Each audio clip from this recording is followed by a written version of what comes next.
உலகெங்கிலும் வாழும் தமிழ் உணர்வாளர்களுக்கு எமது அன்பார்ந்த வணக்கங்களை தெரிவித்துக் கொண்டு இன்றைய திருக்குறள் கருத்தரங்க நிகழ்ச்சிக்குள் செல்லுகிறோம்.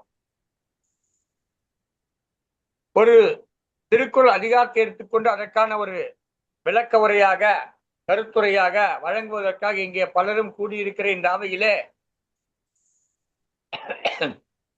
வந்திருக்கக்கூடிய அத்தனை தமிழ் சான்றோர்களையும் என்னுடைய வணக்கங்களை தெரிவித்து வணங்கிக் கொள்கிறேன்.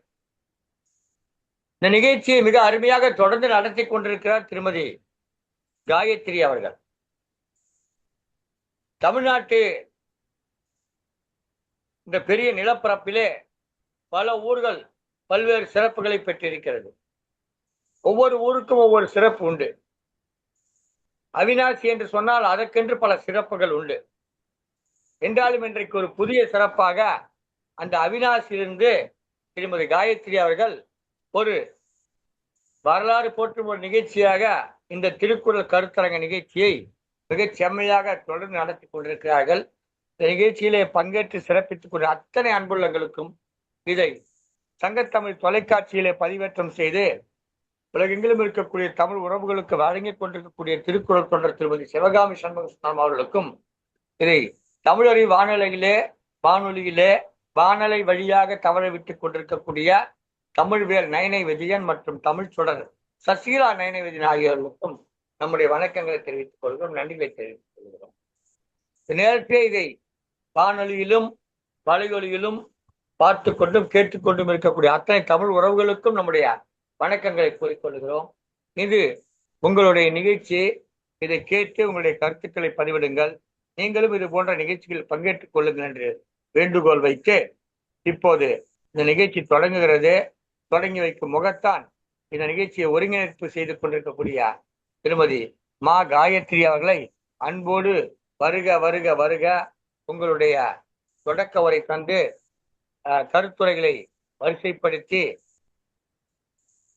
நிகழ்ச்சியை மிகச் சிறப்பாக ஒரு சிறப்பான வள்ளுவருக்கு சூடக்கூடிய பல்வேறு மாலைகளிலே இந்த கருத்து மாலையை, இது கருத்த மாலை அல்ல, கருத்து மாலை, கருத்து மாலையை அவருக்கு சூடுமாறு கேட்டுக்கொண்டு அமைகிறேன். நன்றி, வணக்கம். அம்மா பாருங்களாம். நன்றிங்க ஐயா, நன்றிங்க ஐயா. அனைவருக்கும் வணக்கம். திருக்குறளால் இணைவோம். சங்கத்தமிழ் இலக்கிய பூங்கா தலைவராம் திருவள்ளுவரை வணங்கி செயலாளராம் பாரதிதாசனை வணங்கி மகிழ்கின்றேன். திருக்குறள் கருத்தரங்கு நிகழ்வு 7/17/11/25. சங்கத்தமிழ் இலக்கிய பூங்கா ஒருங்கிணைப்பாளர் தமிழ் செம்மல் கவிச்சுடர் பன்முக ஆற்றல் கொண்டவர் நீலகண்டன் தமிழன் ஐயாவை இந்நிகழ்விற்கு வருக வருக என இருகரம் கூப்பி வரவேற்கிறேன். மேலும் இன்று கருத்துரை வழங்க இணைந்துள்ள அனைவரையும் வருக வருக என இரு கரம் கூப்பி வரவேற்கின்றேன். திருக்குறள் என்னும் சொல் திரு மற்றும் குறள் என்ற இரண்டு தனிப்பட்ட சொற்களான ஒரு கூட்டுச் சொல் ஆகும். திரு என்பது தமிழில் மதிப்பையும் மேன்மையும் குறிக்கும் ஒரு சொல். இப்பொழுது கருத்துரை வழங்க பானுமதி அம்மாவை அன்புடன் வரவேற்கிறேன். பானுமதி அம்மா வாருங்கள்.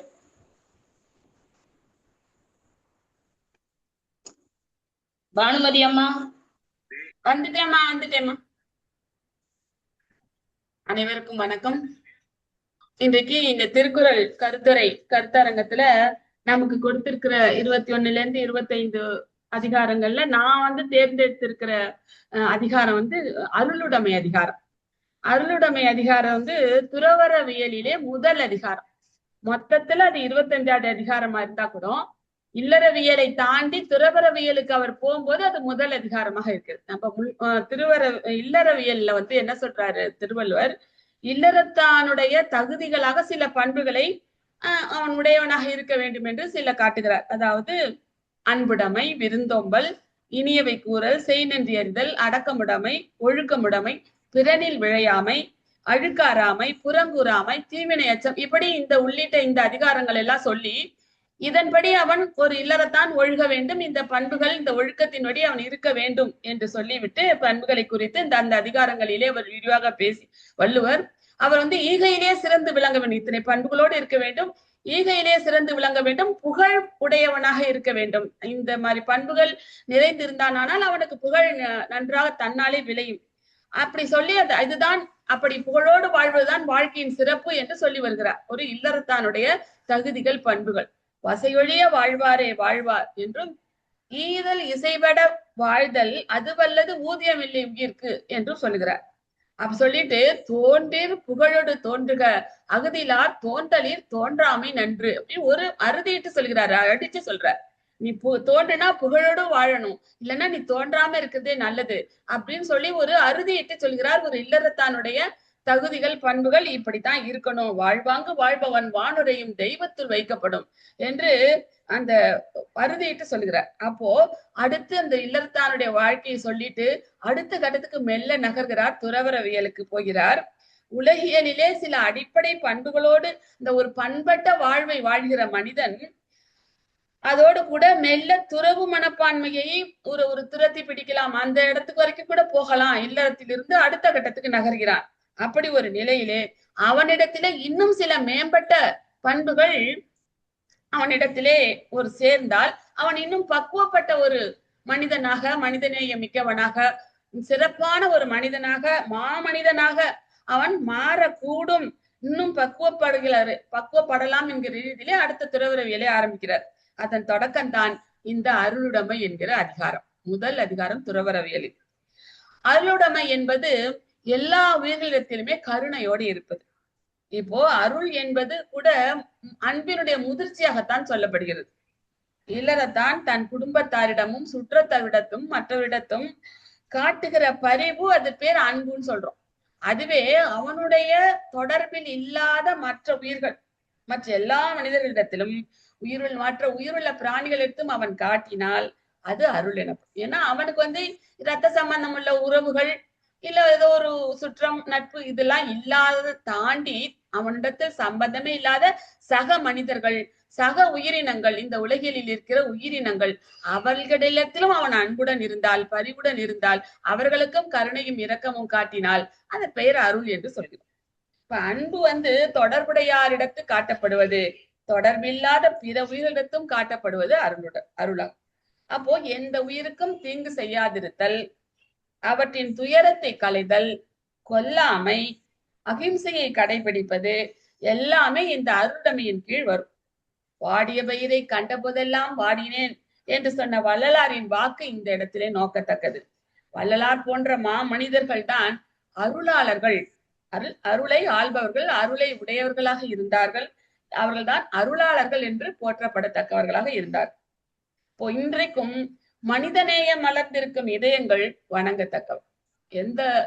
எந்த மனிதனுக்குள்ளே அந்த மனித நேயம் நிறைந்திருக்கிறதோ அவன் இன்றும் போற்றப்படத்தக்கவன், வணங்கப்படத்தக்கவன். இது கிடைப்பதற்கு பார்ப்பதற்கு அரிதாக ஆகிவிட்டது இன்றைய சூழ்நிலையில் என்றாலும் கூட இன்னமும் அத்தகைய அருளாளர்கள் இருக்கத்தான் செய்கிறார்கள் ஓரளவுக்கு. அந்த மாதிரி மனிதம் மறக்காத இந்த சமூகத்தில் தான் அமைதியும் ஆக்கமும் நிறைந்திருக்கும். ஆணவம், அகங்காரம், சாதி வெறி, மதவெறி, பணவெறி, அதிகார வெறி, பதவி வெறி, பணத்தாசை,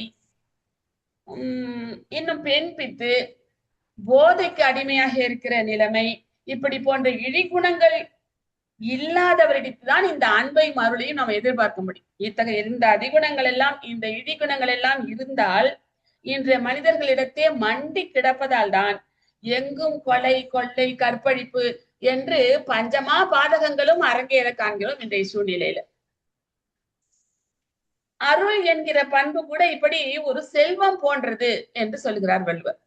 அவ்வருள் செல்வமே செல்வத்துள் செல்வமாக கொண்டாடத்தக்கது. ஏனெனில் பொருட்செல்வம்ங்கிறது எல்லார்கிட்டையும் இருக்குது. இன்றைக்கு பார்த்தோம்னா பொருளாதார நிலையில எல்லாரும் மேம்பட்டிருக்கிறார்கள்.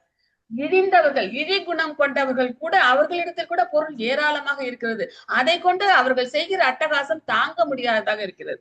அப்போ அத்தகைய ஒரு இடத்துக்கு காணப்படும் செல்வமே மற்றவர்களின் துன்பத்திற்கு காரணமாக கூட அமைந்து விடுகிறது. அதனால் அருள் என்பது நல்லோரிடத்திலே அடுத்தவர் துன்பம் துடைக்க நீள்கிற கரங்களுடனே, அடுத்தவர் துன்பம் கண்டு இறங்குகிற இதயம் உடையவரிடத்திலே அது ஒரு அருளுடைமை என்பது செல்வத்தில் செல்வமாக சொல்லப்படும் ஒரு பெருமையாக சொல்லத்தக்க.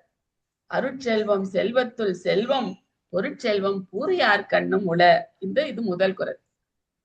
அப்ப ஏந்த குணம் உள்ளவர்களுக்கு கூட பொருள் செல்வம் எங்கனாலும் இருக்கும். ஆனா அருள் செல்வம் என்பது செல்வத்தில் செல்வம் என்று கொண்டாடப்படுவது நல்லோரிடத்திலே, அருளாளர்களிடத்திலே தான் இருக்கக்கூடும். அதுதான் அது செல்வத்தின் செல்வங்க. நல்லாற்றான் நாடி அருள் ஆள்க, பல்லாற்றான் தேரினும் அகுதே துணை. எப்படி ஆராய்ந்து பார்த்தாலும், எந்த வகையில் பல வகைகளில் ஆராய்ந்து பார்த்தாலும், இந்த அருளுடையவனாய் இருந்து எல்லா உயிர்க்கும் அருள் செய்தலே உயிர்க்கு உற்ற துணை என்பது தேரும். அதனால் எல்லா நல்வழியையும் தேர்ந்து எந்தெந்த வழிகளிலெல்லாம் உங்களால் அருள் செய்ய முடியுமோ, அருளினை காட்ட முடியுமோ, அருளினை மற்றவர்களுக்கு ஈய முடியுமோ, அந்த வழிகளெல்லாம் அருள் செய்யுங்கள். அதுதான் உங்களுடைய உயிருக்கு உற்ற துணையாக நிற்கக்கூடும். மற்ற எதுவும் உங்களுக்கு துணை இருக்க முடியாது. உங்களுடைய ஒரு ஆன்ம முன்னேற்றத்திற்காக இருக்கட்டும், உலகியல் முன்னேற்றத்துக்காக இருக்கட்டும், அருளுடைமை என்பது ஒரு இன்றியமையாத உயிர்க்கு உறுதுணையாக நிற்கக்கூடிய ஒரு பண்பு என்று சொல்கிறார் வள்ளுவர். அங்கனம் அருள் நிறைந்திருக்கும் நெஞ்சினை உடையவர்கள் இருள் நிறைந்த நரகத்திலே விழமாட்டார்கள். அவர்களுக்கு அந்த நரகம் புகுகிற துன்பமானது அருள் சேர்ந்த நெஞ்சினார்க்கு இல்லை, இருள் சேர்ந்த இன்னா உலகம் புகழ். இப்ப எல்லோருக்கும் உதவிக்கரம் நீட்டுகிற அருளாளர்கள் இவ்வுலக வாழ்க்கையிலே இருக்கையிலேயே எல்லா உயிரினத்திலும் கருணை காட்டி அவருடைய துன்பத்தை துடைத்து சமுதாய நல்வாழ்வுக்கும் மேன்மைக்கும் அவர்கள் உறுதுணையாய் இருப்பதாலே இவ்வுலகிலேயே அவர்களுக்கு சொர்க்க வாழ்வு என்பது கைகூடும். தனியாக தவம் செய்து துறவரவியல்ல இது முதல் அதிகாரமா காட்டுறாருங்கிறதுனால நம்ம இதை என்னமோ துறவு கொண்டு தவம் செஞ்சு எங்கேயோ போய் ஒரு உலகத்துல வாழ போகிறார்கள் என்பதெல்லாம் அடுத்த கட்டமாக இருக்கட்டும். இன்றைக்கு தனியாக போய் அவர்கள் சொர்க்கம் தேட வேண்டிய அவசியம் இல்லை. இன்றைய விரிவுரையாளர்கள் இப்படித்தான் அதுக்கு பொருள் கொடுக்கிறார். எங்கேயோ போய் தவம் செய்து சொர்க்கத்தில் வாழ வேண்டிய அவசியம் இப்போ இருக்கிற வாழ்விலேயே அவர்கள் சொர்க்க வாழ்வை, சொர்க்க போகத்தை அனுபவிப்பார்கள். அருளாளர்கள் அருள் உடையவர்களாக இருப்பார்கள். சொர்க்கம் நரகம் என்பது எங்கோ தனியாக இருக்கிற உலகங்கள் இல்லை. அங்கே போய் அவற்றை அனுபவிக்க வேண்டும் என்பதும் இல்லை. இவ்வுலகத்திலேயே இல்லறத்தில் இருந்து கொண்டே நற்பண்புகளை வளர்த்துக் கொள்கிற யாரும், அருளாளர்களாக இருக்கிற யாரும் சொர்க்க அனுபவங்களை பெற முடியும் என்று அப்படித்தான் வள்ளுவர் சொல்வதாக இதற்கு பொருள் சொல்கிறார்கள். மண்ணுயிர் ஓம்பி அருள் ஆழ்வார்க்கு இல் என்ப தன்னுயிர் அஞ்சும் வினை. இதுவும் அதே கருத்து தான் சொல்லுது. இவ்வுலகத்து உயிர்களை காத்து அருள் செய்து வாழ்கின்றவர்களுக்கு தம் உயிரை குறித்த ஒரு அஞ்சுகின்ற தீவினைகள் அவர்களை ஒட்டாது. தாமரை இலை தண்ணீர் போல வாழ்கிறார்கள் என்று சொல்வார்கள் அல்லவா? அப்படித்தான் தீவினைகள் அவரை ஒட்டாமல் அவருக்கு எந்த தீங்கும் செய்யாமல் விலகிவிடும் என்று இங்கே வள்ளுவர் காட்டுகிறார். அல்லல் அருள் ஆழ்வார்க்கு இல்லை, வழி வழங்கும் மல்லல் மா ஞாலம் கரி. அருள் கொண்டவராக வாழ்பவர்களுக்கு எந்த துன்பமும் அவர்களை அண்டாது என்று அறுதிட்டு சொல்கிறார் வள்ளுவர். பொருள் நீங்கி பொச்சாந்தார் என்பர் அருள் நீங்கி அல்லவை செய்து ஒழுகுவார். அருளுடைமை என்கிற பண்பிலிருந்து விலகி, இது வரைக்கும் அருளுடையவர்களை பற்றி சொன்னார். இது அருளமையிலிருந்து விலகி வாழ்பவர்கள், அதனால் தீமையே செய்து வாழ்கிறவர்கள் வாழ்விலே தங்களுடைய உறுதி பொருளை இழந்து அவர்கள் தங்களுடைய வாழ்க்கை குறிக்கோளையும் அடைய முடியாமல், வாழ்க்கை குறிக்கோள் என்றால் என்ன? வாழ்விலே ஒரு உயர்ந்த உன்னதமான நிலையை அடைவது. எல்லோரும் உலகத்தோடு ஒட்ட ஒழுகி உலகத்தில் உள்ள சான்றோர்கள் எல்லாம் இவரை போல் உண்டா என்று ஏற்றி அப்படி ஒரு உன்னதமான வாழ்க்கை வாழ்வதுதான் ஒரு உயிரினுடைய குறிக்கோள். அந்த குறிக்கோளிலிருந்து விலகி விடுவார்கள். எல்லோருக்கும் தீமை செய்து ஒரு நரகமான வாழ்க்கை, ஒரு தீய வாழ்க்கையை தான் அவர்கள் வாழ முடியும் என்று சொல்லி. ஆனால்தான் அருள் இல்லார்க்கு அவ்வுலகம் இல்லை, பொருள் இல்லார்க்கு இவ்வுலகம் இல்லை. அங்க பொருள் இல்லைன்னா இந்த உலகத்துல ஒரு மேன்மையான ஒரு வாழ்க்கை வாழ முடியாது. ஆனால் அது கூட ஒரு பிரச்சனை இல்லை. அருள் இல்லாவிட்டால் உனக்கு நல்ல உலகம் இல்லை, நல்ல சான்றோர்களுடைய மதிப்பு இல்லை, மரியாதை இல்லை, அவர்களுடைய ஆதரவு இல்லை, போற்றுதல் இல்லை என்று சொல்கிறார். பொருள் இல்லாதவர்களுக்கு இவ்வுலகிலே மேன்மையான ஒரு வாழ்வு இல்லாததை போல அருள் இல்லாதவர்களுக்கு மேலுலகத்து வாழ்வும் சான்றோர்கள் வாழும் உலகமும் இல்லாமல் போகுமாம். பொருளற்றார் பூப்பர் ஒருகால், அருளற்றார் அற்றார் மற்றாதல் அரிது. பொருள் இழந்தவர்களும் ஒரு காலத்தில் பொருள் வளம் அடைந்து விடலாம். இன்றைக்கு பொருள் இல்லை என்றாலும் கூட உழைப்பினாலோ ஏதோ ஒரு காலத்தில் அந்த பொருளை நாம் அடைந்து விடலாம், மீட்டு விடலாம். ஆனால் அருள் இல்லாமல் உங்கள் வாழ்வு வீணாகி போய்விட்டது என்றால் அதை மீட்டெடுப்பது என்பது மிகவும் அரிதான செயல். ஆங்கிலத்துல ஒரு பொறமொழி, ரொம்ப நாள் வரைக்கும் இது ரொம்ப பெருமையா எங்க பார்த்தாலும் எல்லாரும் இதை மேற்கோள் காட்டிக்கிட்டே இருப்பாங்க. If wealth is last, nothing is last. If health is last, something is lost. But if character is lost, everything is last. உன்னுடைய கேரக்டர், உன்னுடைய குணநலன்கள் இழந்துட்டா எல்லாத்தையுமே இழந்தவனாகுவாயா. அது ஒன்றும் உன்னால் மீட்டெடுக்க முடியாது. உன் பேர் கெட்ட பேர் ஆயிடுச்சுன்னா அதை திருப்பி அதை மீட்டெடுத்து நல்ல நிலைமைக்கு நல்ல பேருக்கு வருவதுங்கிறது அரிதான விஷயம் இந்த உலகத்துல அப்படின்னு சொல்லி இது வந்து ரொம்ப எல்லா இடத்துலயும் இதெல்லாம் நான் படிக்கிற காலத்தை கேள்விப்பட்டிருக்கேன். மேற்கோள் காட்டுவாங்க. இதையே சுருக்கமாக 1.5 அடியில சொல்கிறார் நம்ம வள்ளுவர் பாருங்கள். தெருளாதான் மெய்ப்பொருள் கண்டற்றால் தேரின் அருளாதான் செய்யும் மரம்.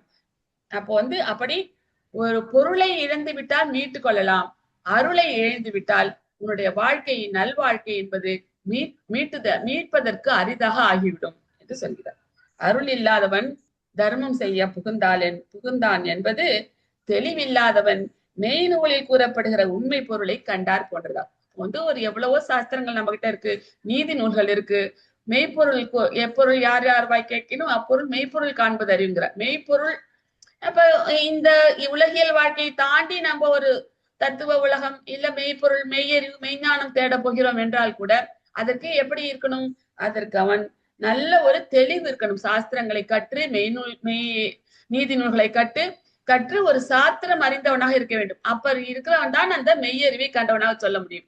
அப்படி அது தெளிவு இல்லாதவன், சாஸ்திரங்களில் தெளிவில்லாதவன் நான் மெய்ப்பொருளை கண்டுவிட்டேன் என்று சொல்வது எவ்வளவு கேலிக்கூத்தாக இருக்குமோ, அதுபோல அருள் இல்லாதவன் நான் தவம் செய்கிறேன், எல்லோருக்கும் உதவி செய்கிறேன், மெய்ப்பொருளை காண போகிறேன், தர்மம் செய்கிறேன் என்று சொல்லுவது அருளுடைமை இல்லாதவன் செய்தால் அது பயனற்றதாகிவிடும் என்பதாக அல்வல்லர் சொல்கிறார். வலியார் முன் தன்னை நினைக்க தான் தன்னின் மெலியார் மேல் செல்லும் இடத்து. ஒரு இறுதியாக ஒரு குரல் சொல்றார் பாருங்க. ஏன் இவ்வளவு பேரு அடுத்தவர்களுடைய வலியை புரிந்து கொள்ளாமல், வேதனையை புரிந்து கொள்ளாமல், அவர்களிடத்தை அன்பில்லாமல் அருள் இல்லாமல் நடந்து கொள்கிறார்களே, இதற்கு என்ன வழி? இவன் ஒரு இடத்துல யாருக்கு முன்னாடியாவது பயந்து அஞ்சு நடுங்கி நிற்பான் இல்லையா, இவனை விட வலியார் முன். அப்ப அந்த வலியவர்களுடைய இவன் நிற்கும் போது இவனுடைய நிலையை அவன் நினைத்து பார்த்தான். ஆனால் அப்படித்தானே நாம் மற்றவர்களை வலியை செய்யும் பொழுது, ஒரு தீங்கு செய்யும் போது அவர்கள் அப்படித்தானே நடுங்குவார்கள் என்று நினைத்து பார்ப்பான். ஆனால் அவன் யாருக்கும் ஒரு துன்பம் செய்ய மாட்டான். வலியார் முன் தன்னை நினைக்க, தன்னை விட வலியவர்கள் முன்னால் தான் அஞ்சு நடுங்கி நின்ற அந்த ஒரு நிலையை நினைத்து பார்ப்பானால் இவன் யாருக்கும், தன்னை விட மெலியார்களுக்கு எந்த துன்பமும் செய்ய போக மாட்டான். அப்ப தன்னை அறிதல், தன்னை உணர்தல், தன்னுடைய நிலையை உணர்தல் என்பது மிகவும் இந்த அருளுடையவனாக இருத்தலுக்கு மிகவும் பொருத்தமாக வள்ளுவர் காட்டுகிறார். ஆக இந்த 10 குறட்பாக்களின் வழியே அருளுடைமை என்பது ஒவ்வொரு மனிதனுக்கும் ஒரு மனித நேயத்தோடு, பிற உயிர்களிடத்தே அருளோடும் அன்போடும் பரிவோடும் மனித நேயத்தோடும் இன்னைக்கு ரொம்ப நம்ம சமுதாயத்துல பார்க்கிறோம். ரொம்ப மனித நேயம் என்பது எவ்வளவு அருகி கிடக்கிறது. ஒரு விபத்து நடந்த இடத்தில் கூட அவர்களை கண்டுகொள்ளாமல் தாண்டி செல்கிறவர்கள் தான் அதிகம். அதையும் தாண்டி அதை வச்சு செல்ஃபி எடுத்து, அதை எடுத்து ஒரு வீடியோ எடுத்து ஸ்டேட்டஸ் போடுறவங்க எல்லாம் இன்னும் பாவிகள். அப்படித்தான் இன்னைக்கு உலகம். அவனுக்கு கிடக்கிறவனுக்கு ஒரு உதவி செய்யணும் என்கிற மனப்பான்மை இல்லாம அதை கூட ஒரு வீடியோ எடுத்து ரீல்ஸ் போடுறாங்க. அதை எடுத்து கண்டுகொள்ளாமல் தாண்டி போகிறார்கள். அதனால் வருகிற இன்றைக்கு இருக்கிற நடைமுறை சிக்கல்கள் அதிகம் என்றாலும் கூட உள்ளத்தில் அருள் என்று இருந்தால் அது எந்த சூழ்நிலையையும் எதிர்பார்க்காமல் உதவிக்கரம் நீட்டத்தான் செய்யும். அந்த மாதிரியான மனிதர்கள் இன்றைக்கு அருகி வருகிறார்கள். இந்த திருக்குறளின் வழி, அந்த சொல்லுகிற வழியின்படி நடந்தால் மனித சமுதாயம் மேம்படும், மனித சமுதாய வாழ்வு மேம்படும், சமுதாயமே அமைதி பூங்காவாக இருக்கும் என்று சொல்லி எனது உரையை முடித்துக் கொள்கிறேன். வாய்ப்பளித்தமைக்கு நன்றி கூறி அமைகிறேன். நன்றி, வணக்கம். நன்றி அம்மா, சிறப்புங்க அம்மா. வலியார் முன் தன்னை நினைக்க தான் தன்னின் மெலியார் மேல் செல்லும் இடத்து.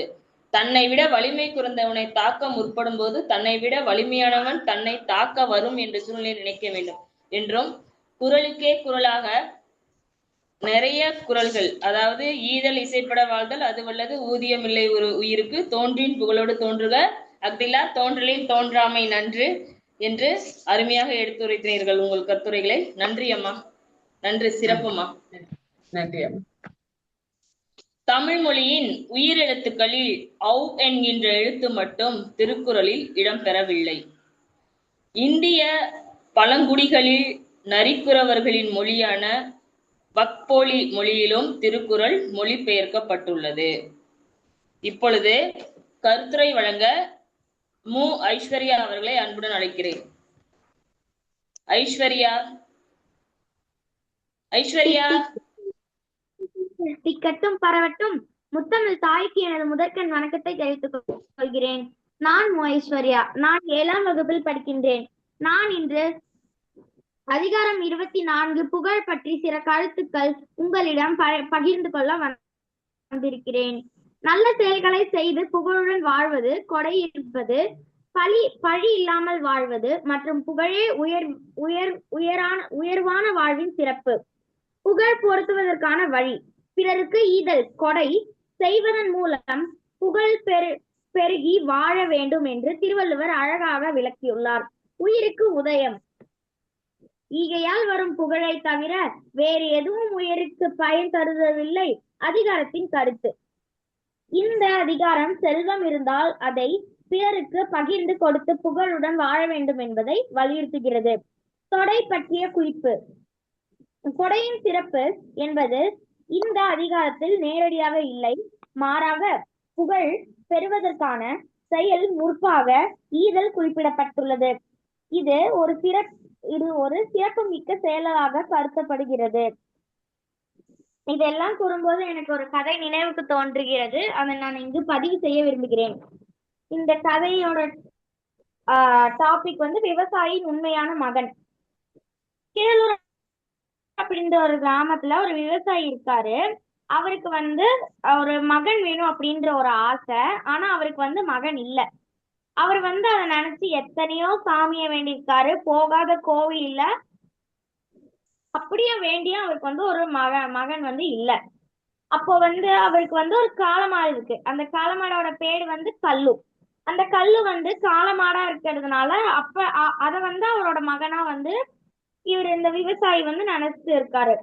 டெய்லியும் அவரை கூட்டிட்டு வயல்ல வேலை செஞ்சுட்டு அவங்களோட வைஃப் சாப்பாடு எடுத்துட்டு வருவாங்க. அதை அவங்க டெய்லி சாப்பிட்டுட்டு கல்லுக்கும் ஊட்டி விட்டுட்டு இருப்பாங்க. ஆனா அவங்களுக்கு இருக்கிற ஒரே ஒரு கவலை கல்லு, அதாவது மகன் இல்ல அப்படின்னு ஒரே ஒரு கவலை தான் இருக்கு. அப்போ ஒரு நாள் என்ன நடக்குதுன்னா, இந்த மாதிரி கல்லு ரொம்ப கவலைப்படுறான். என்னால அவங்களுக்கு ஒரு மகனா இருக்க முடியல அப்படின்னு சொல்லிட்டு அவனே தன்னை மனசுக்குள்ளார பேசும்போது தேவி வராங்க. ஒரு கடவுள் அவருக்கு அவனுக்கு ஒரு வரம் கொடுக்குறாங்க. அது என்னன்னா, உன்னால இனிமே பேச முடியும், உன்னால 20 வண்டியை தனியாளா நின்னு தள்ளிட்டு போக முடியும் அப்படின்னு சொல்றாங்க. அதுக்கு கல்லுவும் ரொம்ப நன்றி, இந்த நன்றியை நான் இந்த வரத்தை நான் எப்பவுமே மறக்க மாட்டேன் அப்படின்னு சொல்லிட்டு அடுத்த நாள் ஒரு ஊர்ல முழுக்க இது சொல்றாங்க. என்னன்னா, அடுத்த நாள் அடுத்த வாரம் போட்டி நடக்குது. யாரு 20 மாட்டு வண்டியை தள்ளி, ஒரே மாடு 20 மாட்டு வண்டியை தள்ளிட்டு போறாங்களோ அவங்களோட அந்த மாட்டு வண்டியோட ஓனருக்கு நாங்க 100 பொற்காசுகள் தருவோம் அப்படின்னு சொல்றாங்க. 1000 பொற்காசுகள் தருவோம் அப்படின்னு சொல்றாங்க. அதுக்கு கல்லு ரொம்ப சந்தோஷப்படுறான். நம்ம நினைச்ச நேரம் பார்த்து வந்துருச்சு அப்படின்னு சொல்லிட்டு விவசாயி கிட்ட போயிட்டு இந்த மாதிரி சொல்றேன். ஏன்னா அவனால பேச முடியும். தேவி அந்த வரைமையும் கொடுத்துருக்காங்க. விவசாயி கிட்ட போய் சொல்றான் அவன், எனக்கு நீங்க இந்த 20 மாட்டு வண்டி இழுத்து போக நான் தயார், நம்ம அடுத்த வாரம் போலாம் அப்படின்னு சொல்றாங்க. அதுக்கு அந்த விவசாயியும் சரி அப்படின்னு சொல்லிட்டு அடுத்த வாரம் கூட்டிட்டு போறாங்க. அப்போ கல்லு தனியால தன்னோட விவசாயியும் சுமந்துக்கிட்டு அந்த 20 மாட்டு வண்டியும் சுமந்துக்கிட்டு தள்ளிட்டு போறாங்க கல்லு. அப்போ விவசாயி பார்த்து ரொம்ப சந்தோஷப்படுறாரு. அப்போ விவசாயிக்கு 1000 பொற்காசுகள் கிடைக்குது. இதை வச்சு அவர் அவரோட ஏழ்மை நிலையில இருந்து எப்படி சொல்றது, ஏழ்மை நிலையில இருந்து கொஞ்சம் நல்லவங்களா மாறிட்டாங்க. அப்போ என்னன்னா, விவசாயிக்கு இப்ப ஒரு மகன் இல்லைன்னு கவலை இல்ல. அப்போ என்ன பண்றாங்கன்னா, கல்லு கிட்ட சொல்றாங்க, நீ தான் என்னோட உண்மையான மகன். எனக்கு இந்த இதுல இருக்க மகனை விட இந்த மாதிரி மகன், எனக்கு இந்த மாதிரி மகன் இருந்தாலே போதும் அப்படின்னு சொல்லிட்டு சொல்றாங்க. கடைசியாக ஆனால் குறைவில்லை, காலத்திற்கு சவால் விட்டு நிற்பதுதான் புகழ். ஒரு நிமிடம் வெளிச்சம் போட்டு காட்டுவது வேறும் விளம்பரம் தான் என்று சொல்லி வாய்ப்புக்கு நன்றி கூறி விடைபெறுகிறேன். நன்றி அம்மா. சிறப்புமா, வாழ்த்துக்கள். தொடர்ந்து இணைந்திருங்கள். நன்றி அம்மா. நன்றிமா. 1812ஆம் ஆண்டு திருக்குறள் புத்தகமாக அச்சிடப்பட்டது. 1840ஆம் ஆண்டு ஆங்கிலத்தில் திருக்குறள் முதலாக அச்சிடப்பட்டது. இப்பொழுது கருத்துரை வழங்க சிவ பொற்கொடி அம்மாவை அன்புடன் அழைக்கிறேன். பொற்கொடி அம்மா. பொற்கொடி அம்மா. பொற்கொடி அம்மா.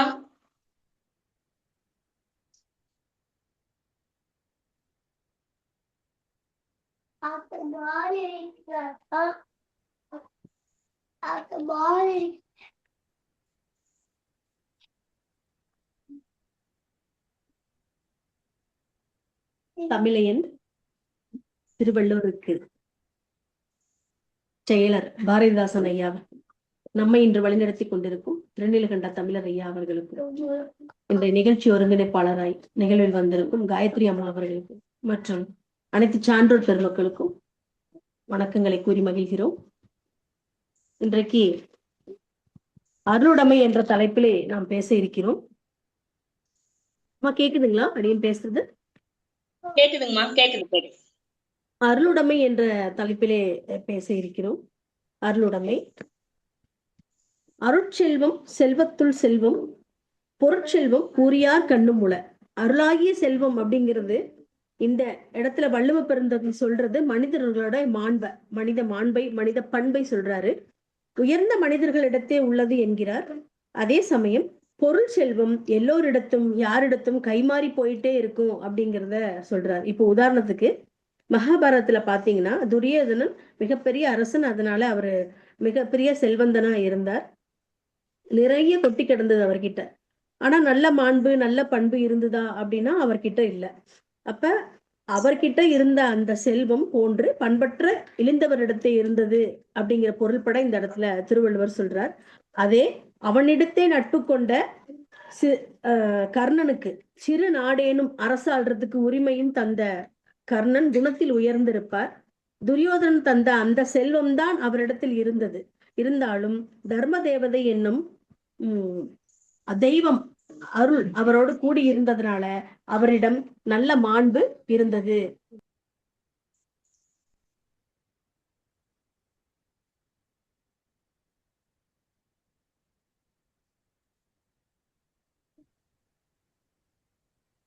அடுத்த குறள், நல்லாற்றால் நாடி அருளாள்க பல்லாற்றால் தேரினும் அத்தே துணை.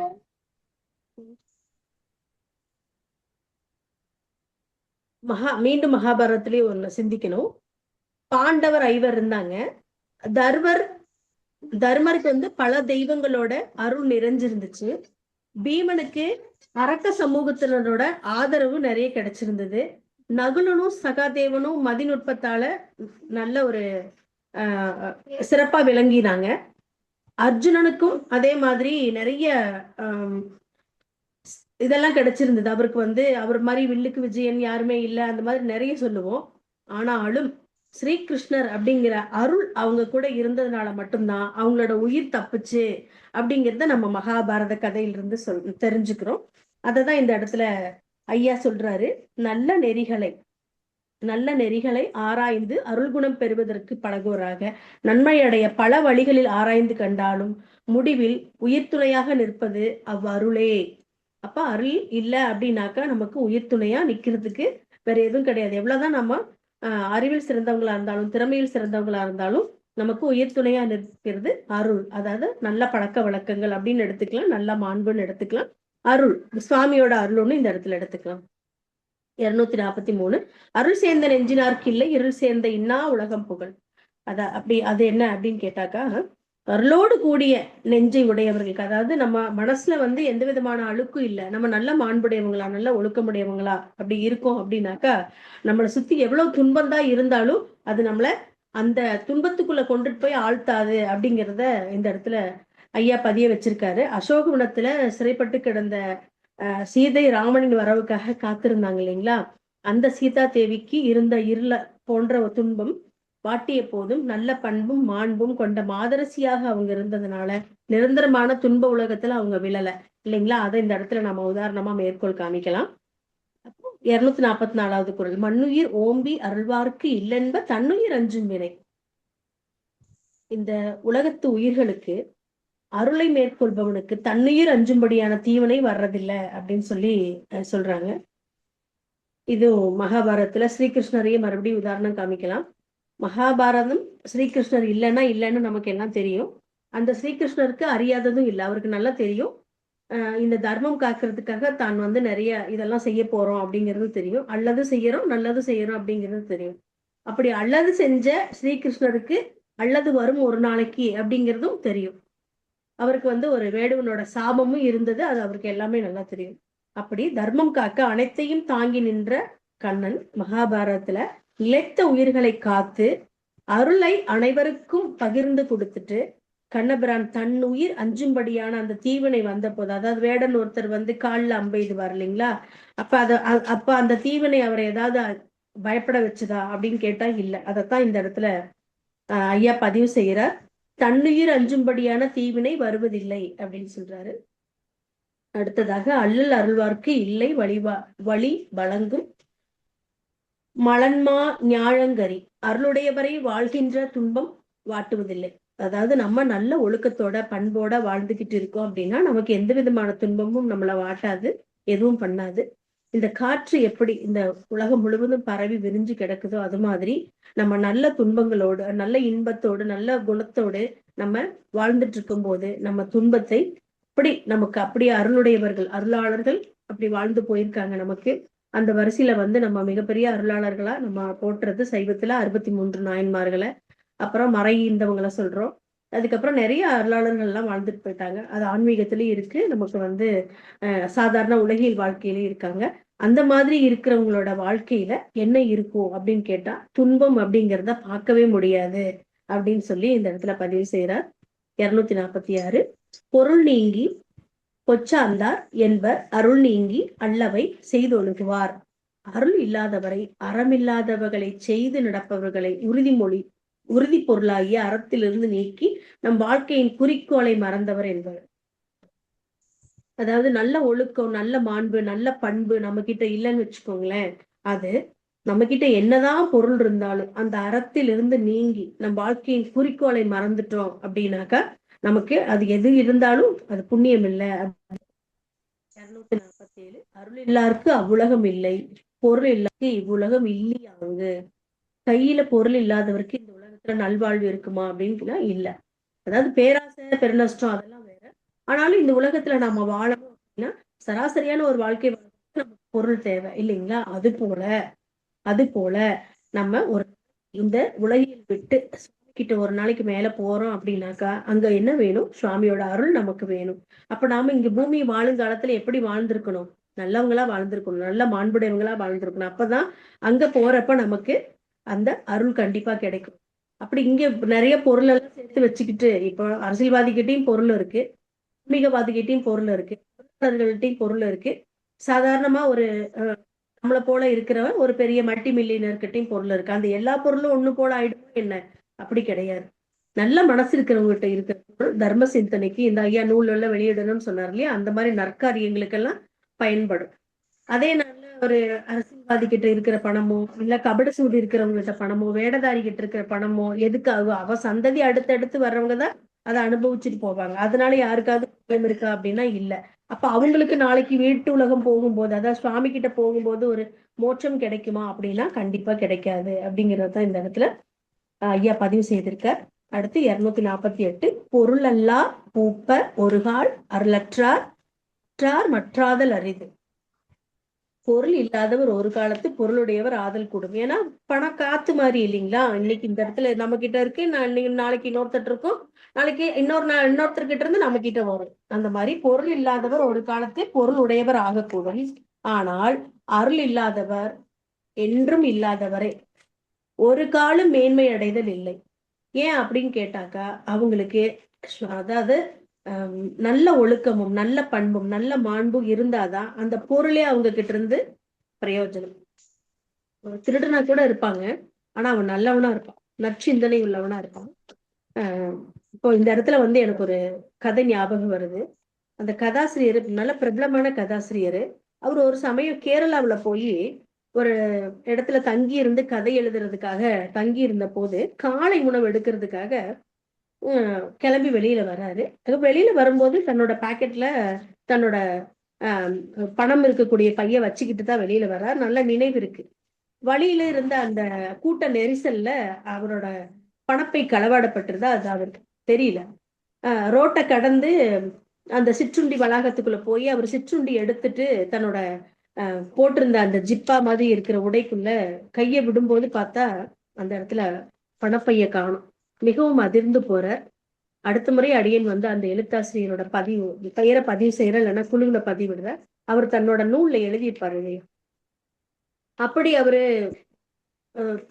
செய்வதறியாது தவிச்சு நிற்கும் போது அந்த சிற்றுண்டி வளாகத்து நடத்தக்கூடிய நிறுவனர் என்ன சொல்றாரு, இந்த மாதிரி நாங்க எத்தனை பேர்த்த பார்த்திருக்கோம், பணம் நான் கொண்டு வந்தீங்க, வழியில தொலைஞ்சிருச்சுன்னீங்க, இந்த கதையெல்லாம் யாரு சொல்லி கேட்கறது அப்படின்னு சொல்லிட்டு முதல்ல நீ போட்டுக்கிற ஜிப்பாவை கழட்டி வச்சுட்டு போ அப்படின்னு சொன்னப்ப எப்பேற்பட்ட எழுத்தாளர் அவரு அந்த இடத்துல கூனி குறுகி போயிடுறாரு.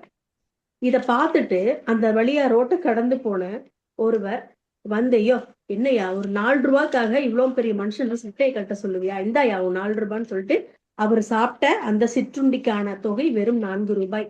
அதை அவர் செலுத்தி அவர் வெளியில கூட்டிட்டு போறாரு.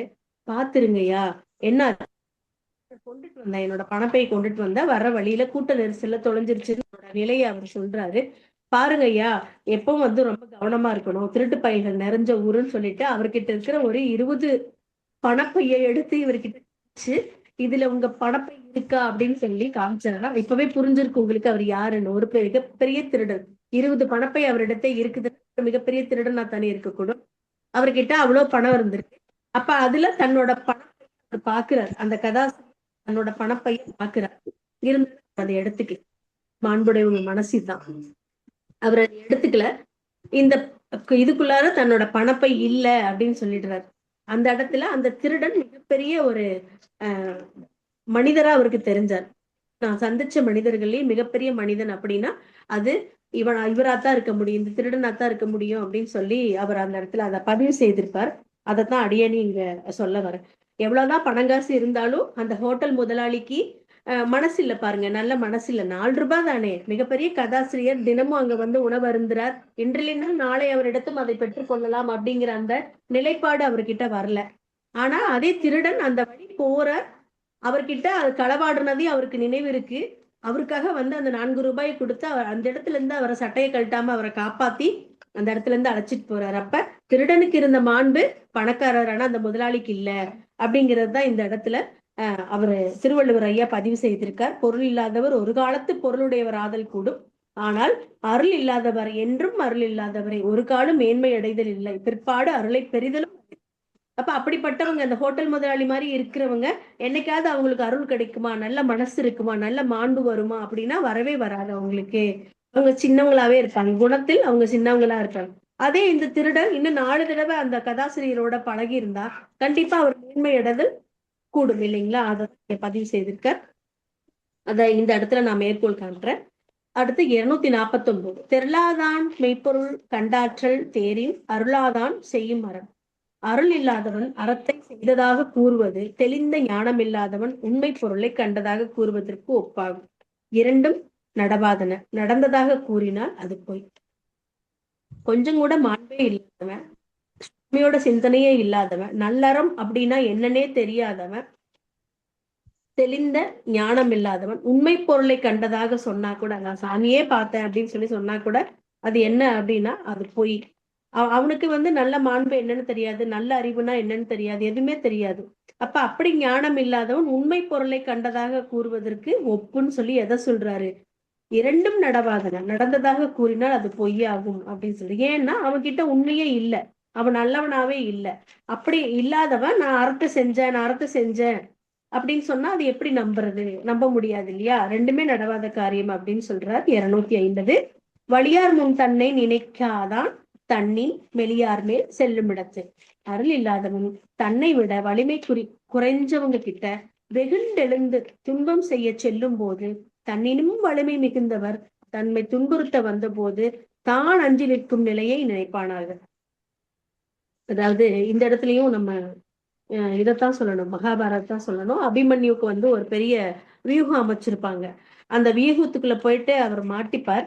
அப்போ இந்த அருள் இல்லாதவங்க எல்லாம் சுத்தி இருப்பாங்க. மகாபாரதத்துல அருள் இல்லாதவங்க அப்படின்னா யாரெல்லாம் தெரியும், அதாவது நம்ம துரியோதனன் சபையை ஒத்திருந்த அந்த கௌரவர்கள் கூட இருந்த அத்தனை பேரும் அருள் இல்லாதவங்க. ஏன்னா நல்ல குணம் இல்லாதவங்களதான் இங்க நம்ம திருவள்ளுவர் பெருந்தகை அருள் இல்லாதவன்னு சொல்றாரு. அவங்க கிட்ட இருந்த அந்த வலிமை வெகுண்டெழுந்த துன்பம் செய்ய செல்லும் போது அவங்க எப்படி ஒரு துன்பத்தை கொடுத்தாங்க இல்லைங்களா? ஆனா அந்த இடத்துல சின்ன சிறுவனா இருந்தா கூட தன்னினும் வலிமை மிகுந்தவருக்கு தன்மை துன்பத்தை துன்புறுத்த வந்த போது தான் அஞ்சி நிற்கும் நிலையை நினைப்பானாக.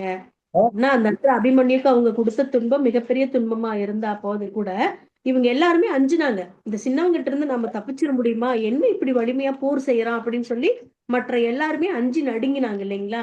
அதைத்தான் இந்த இடத்துல திருவள்ளுவர் பதிவு செய்யறாரு. அருள் இல்லாதவன் தன்னை விட வலிமை குறைந்தவரிடத்து வெகுண்டெழுந்து துன்பம் செய்ய செல்லும் போது தன்னிலும் வலிமை மிகுந்தவர் தன்னை துன்புறுத்த வந்த போது தான் அஞ்சி நிற்கும் நிலையை நினைப்பானாக அப்படின்னு சொல்லிட்டு இந்த இடத்துல சொல்றார்.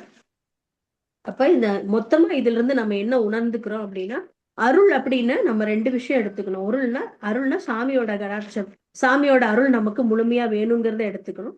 இன்னொன்னு என்னன்னா நல்ல மாண்பு, நல்ல அறிவு, நற்சிந்தனை இதெல்லாம் நிரம்ப நம்ம கிட்ட இருந்தாவே அந்த சாமி அப்படிங்கிற திருவருள் நம்ம கூடயே இருக்கும் அப்படிங்கிறத நம்ம உணர்ந்துக்கணும் அப்படிங்கிறது இந்த அருளுடைமை அதிகாரத்துல இருந்து நம்ம தெரிஞ்சுக்கிறோம். வாய்ப்புக்கு நன்றி. நன்றி அம்மா. பொருளற்றார் பூப்பார் ஒரு கால் அருளற்றார் அற்றார் மற்ற ஆதல் அரிது. பொருள் இல்லாதவர்கள் கூட ஒரு சூழ்நிலையில் வளமோடு வாழும் நிலை வரலாம். இரக்கம் உள்ளம் இல்லாதவர்கள் என்றுமே நல்வாழ்க்கை வாழ மாட்டார்கள் என்று சிறப்பான ஒரு எழுத்தாளர் கதையை கூறினீர்கள். நன்றிங்கம்மா, வாழ்த்துக்கள். சிறப்புங்கம்மா. தமிழ் மொழியின் தலைச்சிறந்த நூலான திருக்குறளில் தமிழ் என்கின்ற சொல் எங்கேயும் பயன்படுத்தப்படவில்லை. இப்பொழுது கமலா அம்மாவை கருத்துரை வழங்க அருமையான ஒரு உரை கொடுத்தார்கள் திருமதி சிவபொற்கொடி அவர்கள். மகாபாரத கதையெல்லாம் கொண்டு வந்து திருக்குறளுக்குள் இணைத்து அந்த உரையை கொடுத்தார்கள். அதுல இடையில வந்து ஒரு எழுத்தாளரை பற்றி குறிப்பிட்டார்கள். எங்கள் தாத்தாவுக்கும் ஒரு யானை இருந்தது என்ற புதினத்தை எழுதியவர். நிறைய நூல்களை எழுதியிருக்காரு.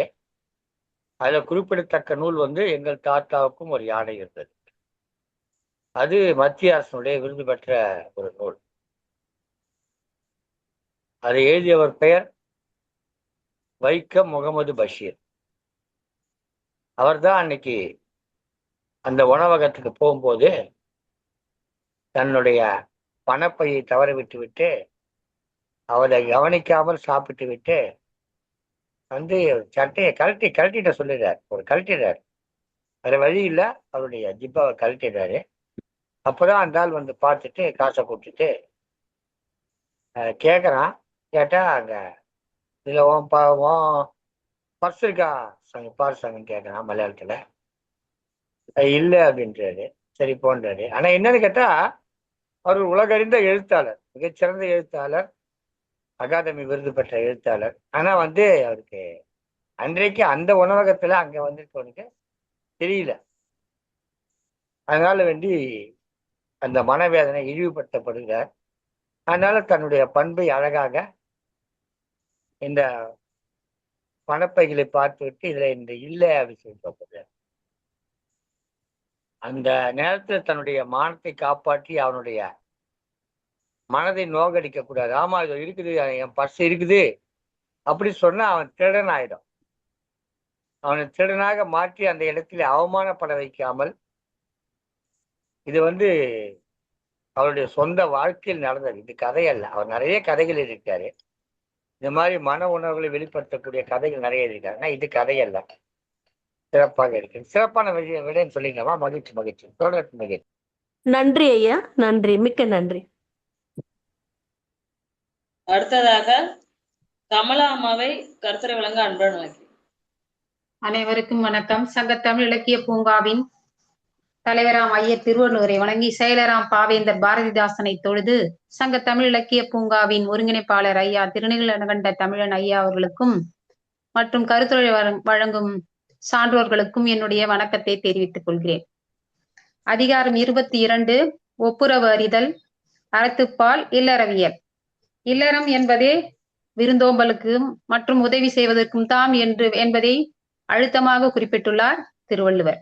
ஒப்புரவு அறிதல் எனும் அதிகாரம் பொதுநல நோக்குடன் பிறருக்கு உதவுவதை பற்றியதாகும். கைமாறி எதிர்பார்க்காமல் உதவி செய்வதையும் தகுதியானவர்களுக்கு உதவுவதற்காக பொருள் திரட்டுவதையும் வலியுறுத்துகிறது. எவ்வளவு அறிவு ஆற்றல் உடையவராக இருந்தாலும் பிறர் உதவி இல்லாமல் வாழ முடியாது. நாம் பயன்படுத்தும் பொருட்களிலும் உண்ணும் உணவு முதலானவை பிறர் உழைப்பினால் பெறப்பட்டவை என்பதை அறிவோம். ஒப்புரவாளர் வாழ்க்கை மழை போன்றது. மழைக்கு ஒப்பாக சொல்லியிருக்கிறார். ஏன்னா மழைக்கு எதுவுமே ஈடு இதே கிடையாது. நல்லவர் கெட்டவர் அப்படின்ற அதை பாக்குறதே கிடையாது. நீர்நிலைகளில் இருந்து பெறப்பட்ட நீர்த்துளிகளே ஆவியாகி மேகமாகின்றன.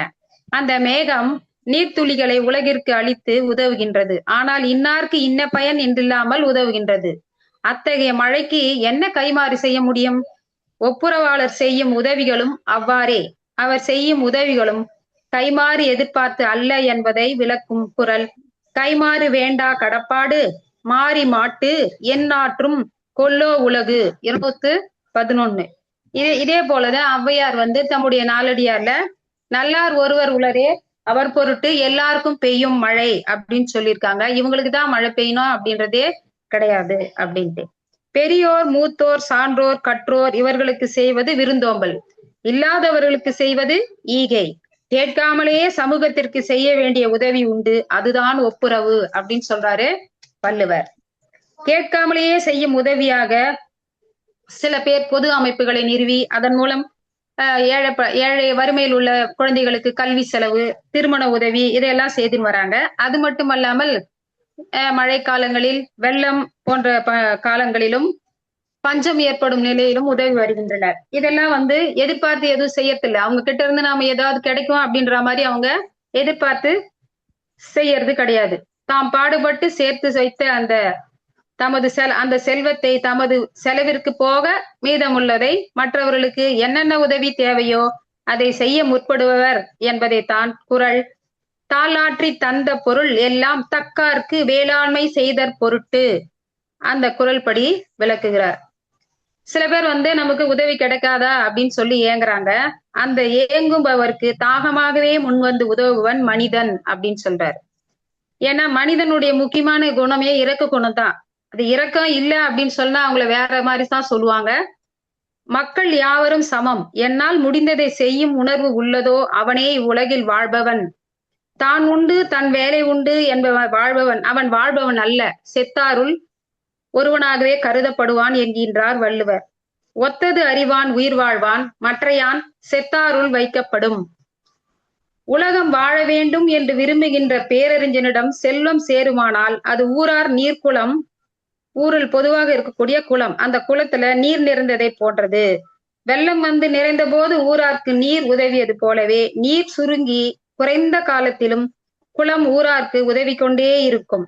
அதை போன்றதே ஒப்புரவு மேற்கொண்ட அறிஞரின் வாழ்க்கை. அவர்கள் உலகத்தார்க்கு உதவுவதே தம் கடமை என்று அறிந்த அறிவு உடையவர்கள். ஆகையால் செல்வம் சுருங்கிய காலத்திலும் ஒப்புரவு போற்ற தளரமாட்டார்கள் என்பதை ஊருணி நீர் நிறைந்தற்றே உலகவாம் பேரறிவாளன் திரு என்று கூறுகிறார் வள்ளுவர். எல்லோரிடமும் அன்பு கொண்ட ஒப்புரவாளிடம் செல்வம் சேருவானால் அது பயனுள்ள மரம் ஊர் நடுவே பழம் நிறைந்து பழுத்ததை போன்றது. மரம் பழுத்த காலத்தில் எல்லோருக்கும் பழம் தந்து உதவியது. பழம் தீர்ந்த பின் தான் பழங்களை இழந்ததற்காக வருந்தாமல் ஊரார்க்கு கொடுக்க பழம் இல்லையே என்று வாடி நிற்கும் என்கின்றார்.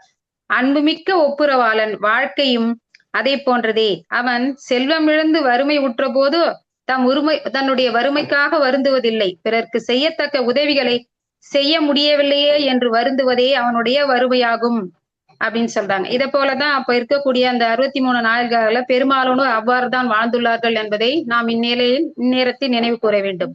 இதனையே வள்ளுவர் பயன்மரம் உள்ளூர் பழுத்தற்றால் செல்வம் நயனுடையான்கண் படின் என்று கூறுகிறார். இவ்வாறு ஒப்புரவு என்பதை மிக சிறப்பாக தம்முடைய குரலில் வெளிப்படுத்தியுள்ளார் வள்ளுவர் என்பதை கூறி என்னுடைய உரையை முடிக்கின்றேன். நன்றி, வணக்கம். வாழ்த்துக்கள் அம்மா. கைமாறு வேண்டா கடப்பாடு மாறி மாட்டு எந்நாற்றும் கொல்லோ உலகு. மழை பெய்கிறது, உலக உயிர்களை காப்பாற்றுகிறது, அது ஏதேனும் கைமாறு கருதியோ செய்கிறது. அது போல ஒருவன் மற்றவருக்கு கைமாறு கருதாமல் உதவுவதே கடமை என்று வள்ளுவர் கூறுகிறார் என்று சிறப்பாக கருத்துரை வழங்கினீர்கள். நன்றி அம்மா. அடுத்ததாக மழலை யோகாஸ்ரீ அவர்களை அன்புடன் அழைக்கிறேன். கருத்துரை வழங்க யோகாஸ்ரீ. யோகாஸ்ரீ. சொல்கிறேன் அம்மா. அனைவருக்கும் வணக்கம். சங்கத்தமிழ் இலக்கிய பூங்காவிற்கு எனது வணக்கத்தை தெரிவித்துக் கொள்கின்றேன். அதிகாரம் நல்லா உட்காந்துக்கோங்க, அவங்க பின்னாடி தள்ளி உட்காந்துக்கோங்க. Okay okay. அனைவருக்கும் வணக்கம். என் பெயர் யோகாஸ்ரீ. சின்னையர்களின் நகராட்சி தொடக்கப்பள்ளியில் நான் 5ஆம் வகுப்பு படிக்கின்றேன். சங்கத்தமிழ் இலக்கிய பூங்காவிற்கு எனது வணக்கத்தை தெரிவித்துக் கொள்கின்றேன். அதிகாரம் 23. ஈகை. ஈகைன்னா என்ன? எல்லாருக்கும் கொடுத்து உதவணும். என்னன்னா நம்ம வறுமையில வாழ்னாலும் அடுத்தவங்களுக்கு கொடுத்து உதவுறதுதான் ஈகை. அதை விட்டுட்டு ஒருத்தவங்களுக்கு உதவி செய்யணுமா, ஏழை பணக்காரங்க அப்படின்னு பாகமா எல்லாருக்குமே உதவி செய்யணும். இப்ப பணக்காரங்களா இருந்தா கூட அவங்க செல்வத்தை இழந்திருக்காங்க. இப்ப அவங்க எதுவும் அவங்க செல்வெல்லாம் என்னன்னா ஏமாந்து கொடுத்துட்டாங்க அப்படின்னா அவங்களுக்கு கூட நம்மளால முடிஞ்ச அளவுக்கு உதவி செய்யலாம். இதுதான் திருவள்ளுவர் இதுல உள்ள 10 குறளுமே நம்ம அடுத்தவங்களுக்கு உதவி செய்யணும் அப்படின்னு திருவள்ளுவர் சொல்லியிருக்காரு. இல்ல முதல் குறளை பாருங்க. வரியாருக்கு ஒன்று ஈவதே ஈகை, மற்றெல்லாம் குறி எதிர்ப்பை நீரது வித்து. வறுமையில் வாழ்வங்களுக்கு கொடுத்து உதவணும்.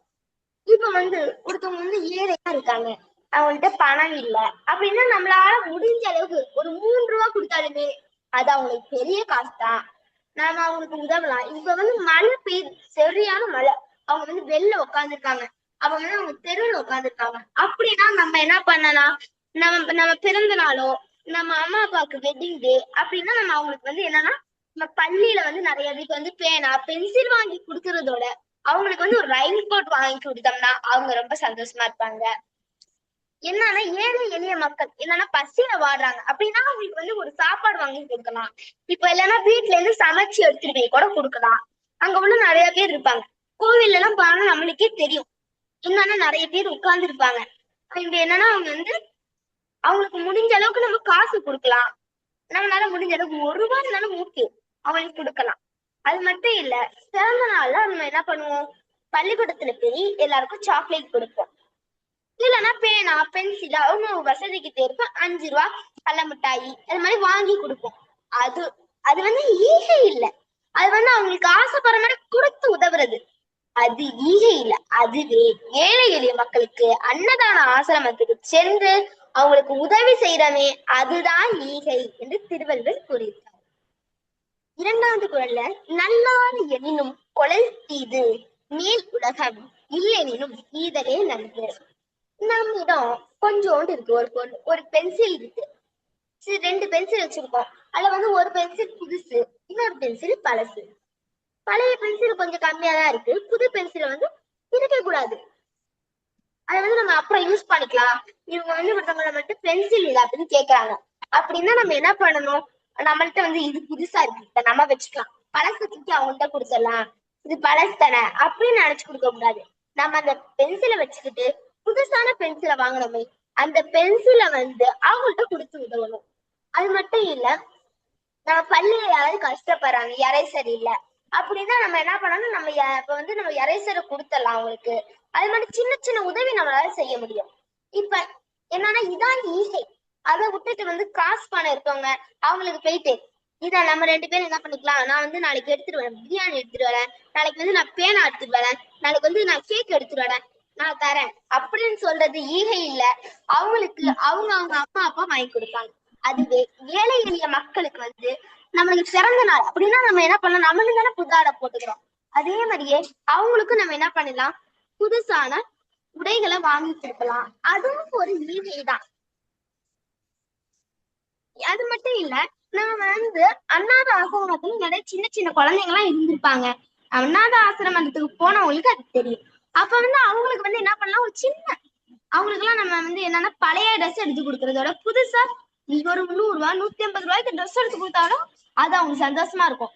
நம்மளுக்கு புது ட்ரெஸ் கிடைச்சிருக்கே அப்படின்னு சந்தோஷமா இருக்கும். நம்ம எல்லாம் என்ன பண்ணுவோம், நம்ம பிறந்த நாள் இருக்குன்னா நம்ம அடுத்த மாதம் ட்ரெஸ் வாங்குவோம். அப்ப வந்து அதுல ஒரு சில ட்ரெஸ் எடுத்து அவங்க கொடுக்கலாம். இதுவும் ஒரு ஈகை தான். அடுத்த குறளை பார்ப்போம்.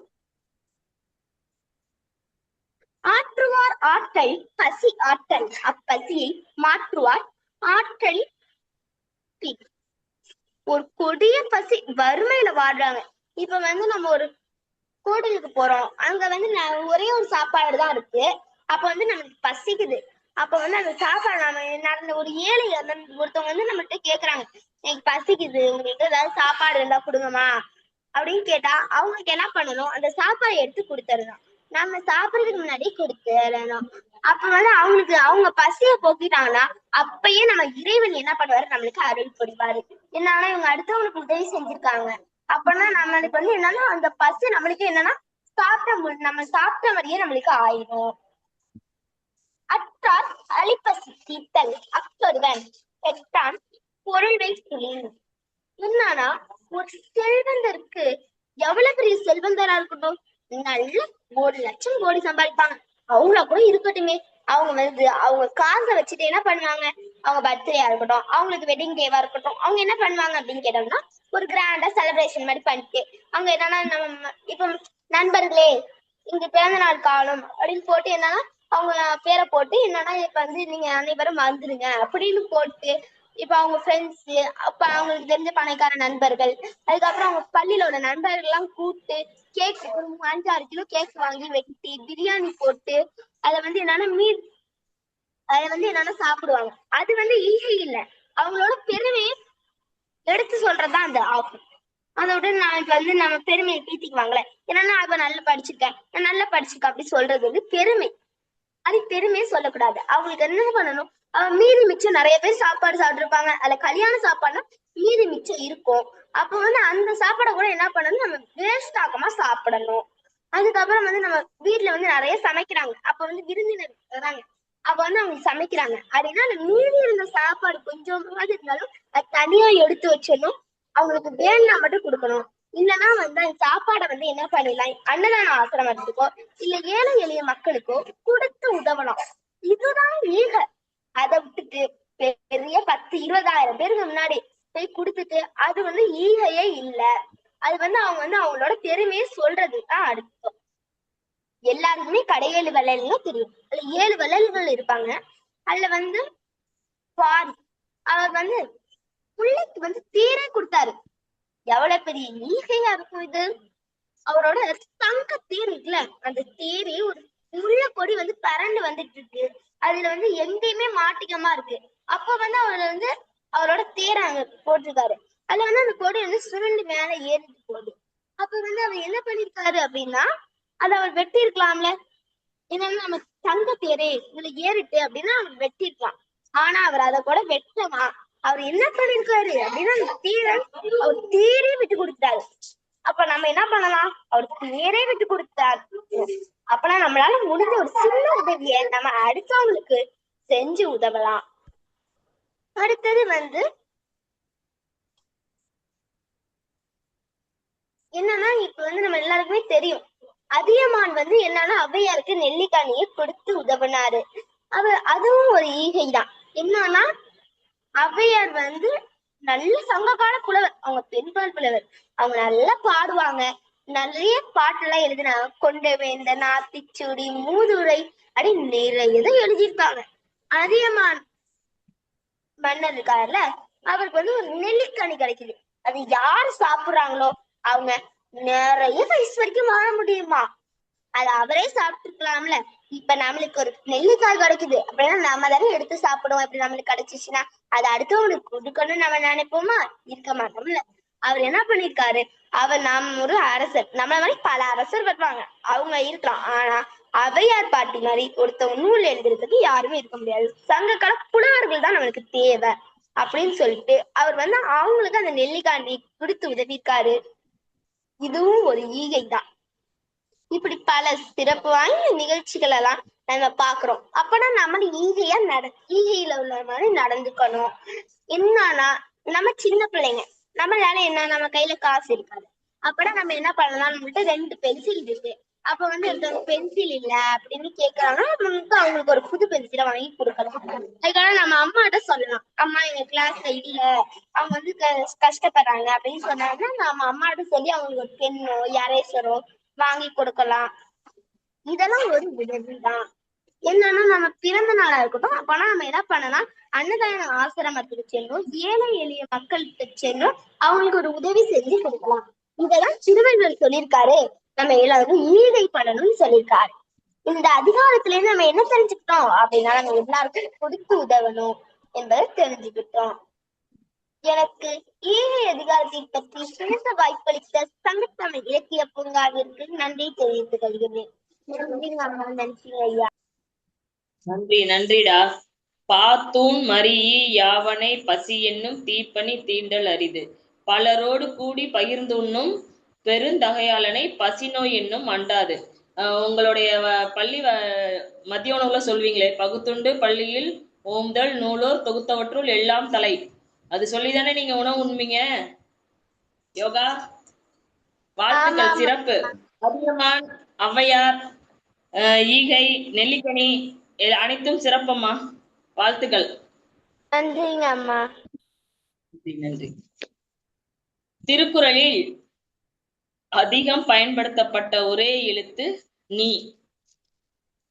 திருக்குறள் கருத்துரை வழங்க கோபால் ராமச்சந்திரன் ஐயாவை அன்புடன் அழைக்கிறேன். ராமச்சந்திரன் ஐயா, ராமச்சந்திரன் ஐயா. வணக்கம்மா. ஓகே, மியூட் எடுத்துட்டு பேசுங்க ஐயா. இது எடுங்க. இல்ல, அது ஏதோ கம்ப்யூட்டர்ல கொஞ்சம் ப்ராப்ளம். ஒரு செகண்ட்மா, என்னன்னு தெரியல. இன்னும் நல்லா இருந்தது. வாய்ப்பளித்ததுக்கு நன்றி. ஐயா நீலகண்டன் அவர்களுக்கும் என் நன்றியை தெரிவித்து, இன்று நான் ஒப்புரவு அறிதல் என்ற அதிகாரம் 21வது அதிகாரத்தை பேசலாம் என்று நினைக்கிறேன். 22வது அதிகாரம் ஒப்புரவு அறிதல். ஒப்பு, உறவு, அறிதல் என்ற 3 சொற்களை சேர்ந்தது. ஒப்புரவு அறிதல் என்பது ஒரு செல்வந்தர் வறியவருக்கு கொடுப்பதல்ல. ஒரு செல்வந்தர் இன்னொருவனுடைய இயலாமையை அறிந்து அவனுக்கு உதவி செய்தல். இது ஈகையில் இருந்து கொஞ்சம் மாறுபட்டது. உரையாசிரியர்கள் ஒரு சிலர் இது ஈகை பண்பு என்றும் சொல்லுவார்கள். சில உரையாசிரியர்கள் இது ஈகை இல்லை, இது உதவுதல். அவை பாட்டி ஆத்திச்சூடியிலே 10வதாக ஒப்புரவு ஒழுகு என்று சொல்லுகிறார். ஆனால் அவர் சொன்னது பெரியோர்கள் சொன்னபடி நடந்து கொள்ள வேண்டும் என்று சொல்லுகிறார். அதில் இந்த வறியவர்களுக்கு உதவ வேண்டும் என்ற கருத்து உள்ளடங்கி இருக்கிறது. இதற்கு நம் சங்க இலக்கியத்தில் புறநானூற்றில் கடலில் மாய்ந்த பாண்டியன் அவன் ஒரு புறநானூற்று செய்யுள் எழுதியிருக்கிறார். இந்த உலகம் எதனால் இருக்கிறது என்றால், ஒப்புரவு ஒழுகி பெரியவர்கள் சான்றோர்கள் செய்ததனால் தான் இந்த உலகம் நிலை பெற்று இருக்கிறது என்று அந்த பாடலில் அவன் சொல்லுவார். உண்டால் அம்மை இவ்வுலகம் இந்திரர் அமிழ்தம் இயல்வதாயினும் இனிதன தமியர் உண்டலும் இலர், முனிவிலர் துஞ்சலும் இலர், பிறர் அஞ்சுவதஞ்சி பழியனின் உலகுடன் பெரினும் கொள்ளலர், புகழெனின் உயிரையும் கொடுக்குவர், அயர்விலர் அன்னமாட்சி அணையராகி தனக்கென முயலா நூல்தால் பிறர்க்கென முயலுனர் உண்மையாலே உண்டால் அம்மை இவ்வுலகம். இந்த உலகம் இருப்பது பிறருக்காக உழைக்கின்ற மக்கள் சான்றோர்கள் இருப்பதால் தான் என்று வள்ளுவனுக்கு முன்னால் ஒரு 300 நூற்றாண்டுகளுக்கு முன்னாலேயே சொல்லி இருக்கிறார்கள். ஒப்புரவு அறிதல் பெருஞ்சித்தனார் என்ன சொல்லுகிறார் என்றால், நிகர் அமை சமநிலை உணர்வு, சமநிலை உணர்வு, கம்யூனிஸ்ட் சோசியலிசம் என்று சொல்லுகிறார். அது ஈகையிலிருந்து வித்தியாசம் முரண்பட்டது என்றும் சொல்லுகிறார். அவர் சொல்லுவது சோசியலிஸ்ட் கம்யூனிசம் என்கிறார். எளியவர்களுக்கு செல்வந்தர்கள் உதவ வேண்டும். இப்பொழுது கோயம்புத்தூர் எடுத்துக்கொண்டால் பிஎஸ்ஜி இன்ஸ்டிடியூட்டில், பிஎஸ்ஜி அறநிலையத்தில் 1940வது வருடத்திலேயே அவர்கள் ஒரு அறநிலைய தொடங்கி ஒரு மிகப்பெரிய கல்லூரியை தொடங்கி வைத்தார்கள், தொடங்கி நடத்தி கொண்டிருக்கிறார்கள். அவர் PS கோவிந்தசாமி நாயுடு என்பவர், 5 மகன்கள் அவருக்கு. தன்னுடைய உயிலில் 6வது மகனாக பிஎஸ்ஜி கல்லூரியை சேர்த்தார். தன்னுடைய சொத்தில் 6ல் 1 பங்கு பிஎஸ்ஜி கல்லூரிக்கு சென்றது. அந்த பிஎஸ்ஜி ஃபேமிலியில் வந்தவர் தான் நம் Chennai university vice chancellor GR Damodaran, அந்த கோவிந்தசாமி நாயுடுவுடைய பேரன். இன்னொருவரை எடுத்துக்கொண்டால் ஒப்புரவு அறிதலுக்கு மதுரை அரவிந்த கண் மருத்துவமனை ஏறக்குறைய இதுவரை 10 லட்சம் பேருக்கு மேலாக கண்புரை செய்திருக்கிறார். அவர் இப்பொழுது உயிருடன் இல்லை. அவருடைய மகள் மிகச்சிறப்பான முறையில் தமிழகம் எங்கும், இன்னும் சொல்ல போனால் தமிழ்நாட்டை தாண்டியும் கூட அவர்கள் செய்திருக்கிறார். இவர்கள் தான் ஒப்புரவிற்கு சான்றாக திகழ்ந்தவர்கள். ஒப்புரவில் மீண்டும் வள்ளுவர் என்ன வலியுறுத்துகிறார்? நீங்கள் ஏதாவது ஒன்று செய்தால் அதற்கு கைமாறு எதிர்பார்க்காதீர்கள் என்கிறார். கைமாறு எப்படி? வான்மலை நமக்கு தருகிறது, வானம் தருகிற மலைக்கு ஏதாவது எதிர்பார்க்கிறதா நம்மிடத்தில்?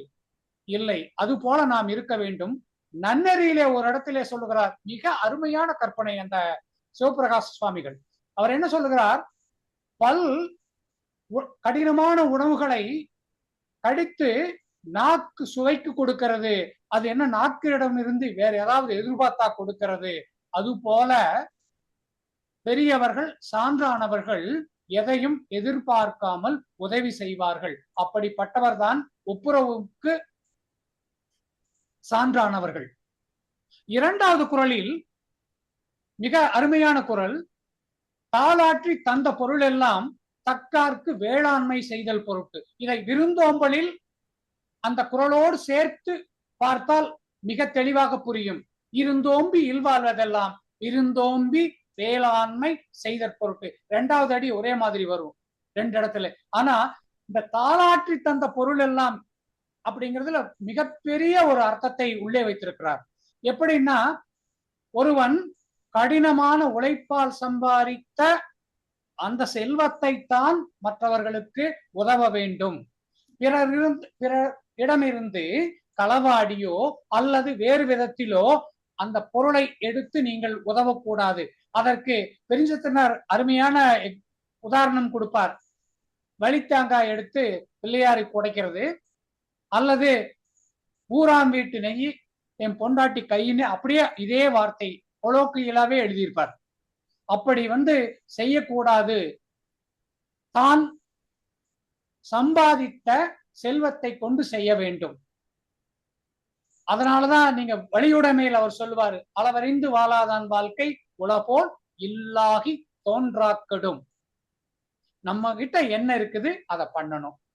உழவரை தூக்காத ஒப்புரவாண்மை வளவரை வல்லை கெடும். நம்ம கிட்ட எது இல்ல, பொருளாட்சி போற்றாதார்க்கில்லை. உங்க இடத்துல இருக்கிற பொருளில் நீ கடினமான உழைப்பால் சம்பாதித்த பொருளை நீங்கள் அடுத்தவர்களுக்கு உதவ கொடுக்க வேண்டும். இன்னும் வள்ளுவர் என்ன சொல்லுகிறார்? புத்தேல் உலகத்தும் ஈண்டும் பெறல் அரிதே. ஒப்புரவின் அவர் இன்னும் அதை சுலபமா சொல்ல போனா, ஒப்புரவு மாதிரி இந்த உலகத்தில் இல்ல, அந்த உலகம் இருந்தாலும் இல்லாவிட்டாலும் ஒப்புரவுக்கு ஒப்பானது எதுவுமே இல்லை என்று சொல்லுகிறார். அடுத்தது, இது வள்ளுவன் ரொம்ப கீழே போய் சொல்லிட்டாரு. நல்லது பண்றவன் உயிரோடு இருக்கிறான், ஏழைகளுக்கு உதவுவன் உயிரோடு இருப்பான், மற்றவன் செத்தாருள் வைக்கப்படும். இந்த செத்தானுங்கிறது நிறைய இடத்துல சொல்லியிருக்காரு. நிறைய சொத்து வச்சுட்டு நீ யாருக்கும் உதவாம வச்சிருந்தீங்கனாலும் நீ செத்தவன் தான்.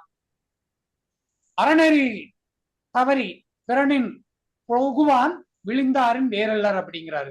சோ செத்தார் அப்படிங்கிறதுல இங்க ஒத்ததறிவான் உயிர் வாழும். ஒத்ததறிவான்னா இங்கு ஒப்புரவாய் தெரிந்தவன். அடுத்த ஒரு 3 குறள்ல எப்படி எப்படி ஒப்புரவு இருக்கிறது. ஒண்ணு ஊமையில ஊர் குளம் ஊரணி அப்படிங்கிறது, இதையும் சொல்றாரு. இது பாண்டிய நாட்டு சொல். இந்த ஊரணி அப்படிங்கிற வார்த்தை இந்த குறளில் தவிர எந்த சங்க இலக்கியங்களிலும் இல்லை, இந்த திருக்குறளிலும் சொல்லவில்லை. இந்த ஊருணி அப்படிங்கிற வார்த்தை பாண்டிய நாட்டு சொல்லாடல். அதனால அவரும் சொல்றாரு, முன்னாடி ஒரு பழைய உரையாசிரியர் அவரும் சொல்றாரு, இந்த ஊருணி அப்படிங்கிற வார்த்தையை பயன்படுத்தியதால் அவர் பாண்டிய நாட்டை சேர்ந்தவர் தான் அப்படிங்கிறத உறுதிப்படுத்துறாங்க. அதாவது உலகத்து மேல் ஒப்புரவு செய்ய கடமைப்பட்டவன். எப்படி என்றால், குளம் மாதிரி, குளத்தில் இருக்கிற தண்ணி, ஊரில் இருக்கிற குளம், அந்த குளம் எல்லோருக்கும் பயன்படுவது போல அவனுடைய செல்வம் எல்லோருக்கும் பயன்படும் என்கிறார். அடுத்தது, இவன் உலகத்தின் மேல் பாசம் கொண்டவன். அடுத்தது உலக அறிவாளன். அவங்கிட்ட இருக்கிற செல்வம் எப்படி என்றால், உள்ளூரில் பழுத்திருக்கிற பயன் மரம். ஏன்னா எந்த மரமே நச்சு மரம், ஏன்னா உள்ள சொல்றாரு, வேற ஒரு இடத்துல நச்சு மரம் அப்படிங்கிறாரு. அதாவது நன்றியில் செல்வத்துல ஒரு ஈகை இல்லாதவனுடைய செல்வம் நச்சு மரம் பழம் மாதிரி அப்படிங்கிறார். இங்க உள்ளூர் பழுத்தற்றால் பயன்மரம், உள்ளூர் பழுத்தற்றால் செல்வம் நயனுடையான் கண்படி. நயனுடையான் இங்க அருள் உடையவன். சோ இதுக்கு நீங்க நல்ல அருளாளனுடைய செல்வம் உள்ளூரில் பழுத்திருக்கிற பழமரம். அந்த உள்ளூர் பழம் யார் வேணாலும் சாப்பிடலாம் அப்படிங்கிறது இருப்பதனால் இந்த பழம், இந்த ஈகை குணமுடையவனுடைய செல்வம் உள்ளூர் பழமரம் என்று ஊமையாக சொல்லுகிறார். அடுத்தது இன்னும் மேல சொல்லுகிறார், பண்புடையான் பெருந்தகை. பெருந்தகைனா இந்த அளவற்ற ஈகை, அளவற்ற ஒப்புரவுடையவன். முதல்ல பாசமுடையவன், அடுத்தது அருளுடையவன். இவன் மிகப்பெரிய ஒப்புரவாளன். அதுக்கு என்ன சொல்றாருன்னா மருந்தாகி. அதாவது மரம் மருந்து மரம் எப்படியோ அதனுடைய வேர்களில் இருந்து காய், கனி, பட்டை எல்லாமே உதவுவது போல அவனுடைய எல்லா செல்வமும் உதவும் என்று வள்ளுவ பெருந்தகை. இந்த 3 குறள்ல ஒப்புரவு வான்மைக்கு உள்ளூர் பழமரம், ஊருணி, மருந்து மரம், இந்த 3ஐயும் சொல்லுகிறார். இது நம்ம கணியன் பூங்குன்றனார் நற்றிணையில ஒரு குறளுக்கு சொல்லியிருப்பார். மருந்து மரம் எப்படி உதவுகிறதோ அது போல மற்றவர்களுக்கும் இது ஈகை குணமுடையவர்களுடைய செல்வம் உதவும் என்று சொல்லுகிறார்.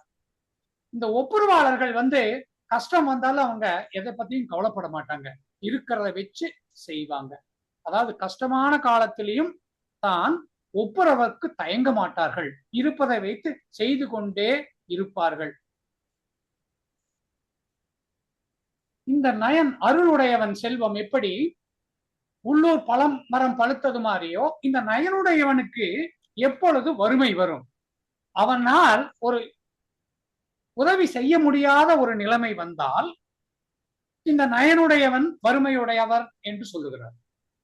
அவனுக்கு என்னால இது செய்ய முடியல அப்படின்னா அவனுக்கு வறுமை வந்தது என்று வள்ளுவர் பெருந்தகை சொல்லுகிறார். இதுக்கு எல்லாமே இந்த 10வது குறளை இதுக்கு எல்லாத்துக்குமே மேல போய் சொல்றாரு. நான் ஒப்புரவு பண்றதுனால எனக்கு கஷ்டம் வந்ததுன்னா அந்த கஷ்டத்தை காசு கொடுத்து வாங்கிக்கோடா அப்படிங்கிறார். ஒப்புரவினால் வரும் கேடனின் அஃதொருவன் தன்னை விற்றுக்கோள் தக்கதுடைத்து. நிறைய குறள்கள்ல சொல்றாரு, சான்றோனுக்கு கஷ்டம் வந்தா அதை யாரும் இந்த உலகம் பழிக்காது. நடுநிலைமையில் அதே தான் சொல்றாரு. அவன் நடுநிலைமையில் இருக்கிறவனுக்கு ஏதாவது வறுமை வந்தாலும் அந்த வறுமை பழிக்கத்தக்கதல்ல என்று சொல்லுகிறார். இந்த 10 குறள்ல ஒப்புரவாண்மை அப்படிங்கிறது உலகத்துக்கு தேவை. திருக்குறள்லயே மிக மிக முக்கியமான ஒரு அதிகாரம் இந்த ஒப்புரவாண்மை. இந்த ஒப்புரவாண்மையை எல்லோரும் புரிந்து நடந்தால் உலகம் சுபிட்சமாக இருக்கும். ஈகையும் ஒப்புரவும் ஒன்றல்ல. ஈகை நம் மனம் ஒத்து கொடுப்பது, எளியவர்களுக்கு உதவ வேண்டும் என்று கொடுப்பதுதான் ஈகை. ஏன்னா சித்திரமும் கைப்பழக்கம், செந்தமிழும் நாப்பழக்கம், கற்றதும் கல்வி மனப்பழக்கம்.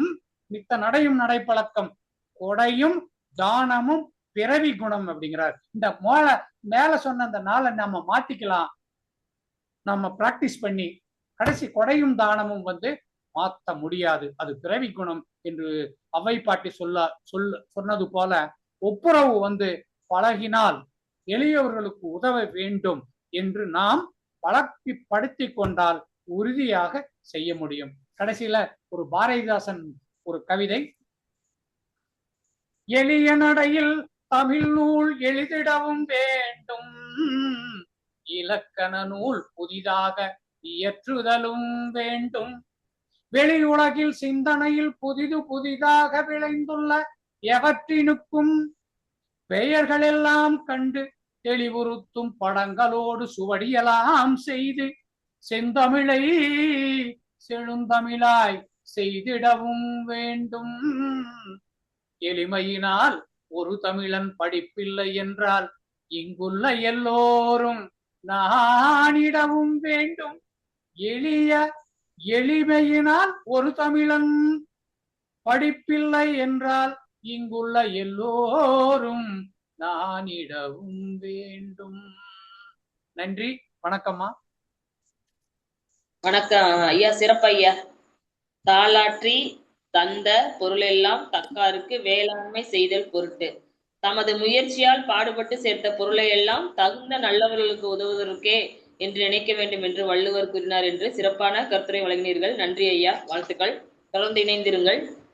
அடுத்ததாக 7 என்ற சொல் 8 குறட்பாக்களில் எடுத்தாளப்பட்டுள்ளது. அடுத்ததாக சீதா பெருமாள் அம்மாவை கருத்துரை வழங்க அன்புடன் அழைக்கிறேன். வணக்கம்மா. பேசுங்கம்மா. தாயையும் தந்தையையும் வணங்கி சங்கத்தமிழ் இலக்கிய பூங்கா தலைவர் திரு நீலகண்ட தமிழன் ஐயா அவர்களையும், ஒருங்கிணைப்பாளர் அம்மா அவர்களையும், மேலும் அவையில் அமர்ந்திருக்கும் அனைவரையும் வணங்கி இப்போது திருக்குறள் அதிகாரம் 21 தீவினை அச்சம். பாவ செயல்களை செய்ய அஞ்சுதல் தீவினையார் அஞ்சார், விடுமியர் அஞ்சுவர். தீவினை என்னும் செருக்கு, தீவினை என்னும் பாவங்கள் என்னும் செருக்கு. அறியாமைக்கு தீவினையார் பாவிகள் அஞ்சார், அதாவது பயப்பட மாட்டார்கள். விழுமியர் மேலோர் அஞ்சுவார்கள், அதாவது பயப்படுவார்கள். மேலோர்கள் எனும் நல்லோர்கள் ஒருபோதும் தீமையை தன்னிடம் பதிய வைப்பதே இல்லை, நல்லதை மட்டுமே செய்வார்கள். தனக்கு இல்லாவிட்டாலும் மற்றவர் பசி போக்குவார்கள். எந்த ஒரு உயிருக்கும் கேடு நினைக்க மாட்டார்கள் என்கிறது குறள். அந்த வகையில்தான் மனுமுறை கண்ட வாசகமும் பெரிய புராணத்தில் வரும் மனுநீதி சோழர் வரலாற்றிலும் கூறப்படுவதை வள்ளலாரும் இது போன்ற பாடலை எழுதியுள்ளார். நல்லோர் மனதை நடுங்க செய்தேனோ, நற்றாற்றில் கையை நழுவ விட்டேனோ, வலிய வழக்கிட்டு மானம் கெடுத்தேனோ, தானம் கொடுப்போரை தடுத்து நின்றேனோ, கலந்த சிநேகரை கலங்கம் செய்தேனோ, மனம் முத்த நட்புக்கு வஞ்சகம் செய்தேனோ என்று, அதாவது 44 அந்த தீமைகளை எடுத்து பாடலாக பாடி இந்த வள்ளலார் நமக்கு அந்த தீவினை மனுநீதி சோழன் தீவினை செய்து விட்டோமோ என்று அவரு மிகவும் நல்லவர் அல்லவா, அதனால அந்த நடுங்கு அந்த தீவினை செய்திட்டனோ, அதனால எனக்கு இதே மாதிரி ஒரு செயல் நடந்து விட்டதோ அப்படின்னு அந்த தேர்ல அந்த மகனை அந்த விட்டு அந்த சக்கரத்துல அரைச்ச பிறகு அவர் மனங்கலங்கி இந்த பாடலை பெரிய புராணத்தில் இருந்து வள்ளலார் இதை எழுதியுள்ளார். தீயவர்கள் எதுக்கும் அஞ்சாமல் தான் செய்யும் தவறை பெரிதுபடுத்தாமல் பின்வரும் துன்பங்களை அறியாமல் தீவினைகளை செய்துவிட்டு பின்பு வருந்தி நிற்கக்கூடும் என்பதை தான் ஐயன் வள்ளுவன் மிக அழகாக 1.25 அடியில் அதுக்கு குறைவாகவே எழுதி தீவினையார் அஞ்சார் விழுமியர் அஞ்சுவர் தீவினை என்னும் செருக்கு என்று. எனவே அனைவரும் நம்மையே செய்வோம், தீமைகள் வேண்டாம் என சொல்லி எனக்கு வாய்ப்பளித்தமைக்கு நன்றி கூறி இடம் சாருகிறேன். நன்றி, வணக்கம் அம்மா. நன்றி அம்மா, வாழ்த்துக்கள். நன்றி அம்மா. நன்றி நன்றி. சங்கத்தமிழ் இலக்கிய பூங்கா திருக்குறள் கருத்தரங்கம் நிகழ்வு 7 நீலகண்டன் ஐயாவிற்கும் என் நன்றிகளை உரித்தாக்கிக் கொள்கிறேன். பானுமதி அம்மா அவர்களுக்கும், ஐஸ்வர்யா, பொற்கொடி அம்மா, கமலா, வி யோகாஸ்ரீ, கோபால் ராமச்சந்திரன் ஐயா, சீதா பெருமாள் அனைவருக்கும் என் நன்றியை உரித்தாக்கிக் கொள்கிறேன். நன்றி. சிறப்பானதொரு கருத்தரங்கம், அதை திறம்பட அமைத்து நெறிப்படுத்தி வந்தவர்கள் எல்லாம் பல்வேறு கருத்துக்களை கூறி இந்த நிகழ்ச்சி சிறப்பராமைய தங்களாலான வகையில செயலாற்றினார்கள். அவர்களுக்கெல்லாம் சங்கத்தமிழ் இலக்கிய பூங்கா சார்பில் நன்றிகளை தெரிவித்துக் கொள்கிறோம். ஏற்கனவே பற்றி நன்கு அறிந்தவர்கள் இதை பற்றி தெரிந்திருக்கும். என்றாலும் இப்போது இந்த கட்டுரை எல்லாம் தொகுத்து நூலாக்கம் செய்து அடுத்து வருகிற மாநாட்டிலே மலரிலேயும் திருக்குறள் கட்டுரைகள் என்கிற நூலிலும் இடம்பெற செய்ய வேண்டும் என்பதே நம்முடைய நோக்கமாக இருந்து செயல்படுத்திக் கொண்டிருக்கிறோம். அந்த வகையில இன்னைக்கு ஒத்துழைப்பு கொடுத்துக்கூடிய அத்தனை அன்புள்ளவங்களுக்கும் நிகழ்ச்சி நெறிப்படுத்தி செயலூக்கத்தோடு செயலாற்றிக் கொண்டிருக்கக்கூடிய திருமதி காயத்ரி அவர்களுக்கும், சங்கத்தமிழ் தொலைக்காட்சி வழியாக உங்களுக்கெல்லாம் வழங்கி கொண்டிருக்கக்கூடிய திருக்குறள் தொண்டர் திருமதி சிவகாமி சண்முகசுந்தரம் அவர்களுக்கும், வானலை வழியாக தவறவிட்டுக் கொண்டிருக்கக்கூடிய தமிழறிவானுடைய இயக்குநர்கள் தமிழ்வேல் நயனி விஜயன், தமிழ் சசிகலா நயனி விஜயன் ஆகியோர்களுக்கும் அன்பார்ந்த வணக்கங்கள் தெரிவித்து இன்றைய நிகழ்ச்சி நிறைவு செய்கிறோம். மீண்டும் இது போன்ற ஒரு நிகழ்ச்சியில் நீங்களும் பங்கேற்க வேண்டும் என்று கேட்டுக்கொண்டு வணக்கம் கூறி விடைபெறுகிறேன். உங்கள் தமிழ் அன்பன் நீலகண்ட தமிழன், ஒருங்கிணைப்பாளர். நன்றி ஐயா. நன்றி, வணக்கம். நன்றிங்க ஐயா.